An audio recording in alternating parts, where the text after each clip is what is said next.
আসসালামু আলাইকুম সম্মানিত দর্শক, আমরা আজকে একটা খুবই সতর্কমূলক একটা ভিডিও বানাতে যাচ্ছি। যে ভিডিওটা হচ্ছে কি, আপনারা অনেকে যাত্রী সাধারণ চলন্ত ট্রেনে বা ট্রেন ছাড়ার পর ওঠার চেষ্টা করেন। খুবই দুঃখজনক ঘটনা।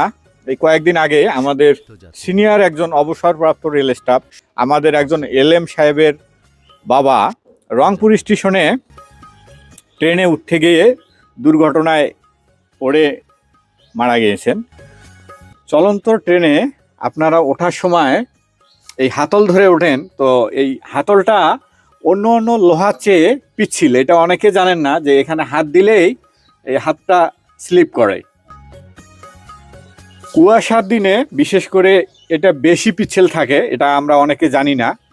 তো এই চলন্ত ট্রেনে অনেকে ওভার কনফিডেন্স বা অন্য দিনে উঠছে, যে অন্য আবহাওয়ার সময় উঠছে, ওটা মনে করে এই হাতল ধরে ওঠে।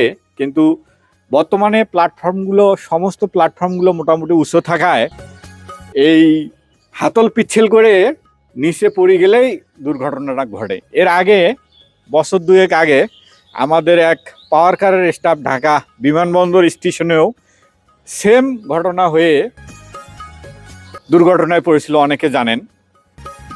তো সবার উদ্দেশ্যে এটাই কথা যে আপনারা চলন্ত ট্রেনে ওঠার ব্যাপারে খুবই সতর্ক থাকবেন, এবং এই পিচ্ছিল হাতলটা অনেক পিচ্ছিল থাকে কুয়াশার দিনে, এ ব্যাপারে সতর্ক থাকবেন। বিশেষ করে অনেক যাত্রীরা এভাবে দুর্ঘটনায় হয়, হয়তোবা সেগুলা আমাদের নজরে আসে না।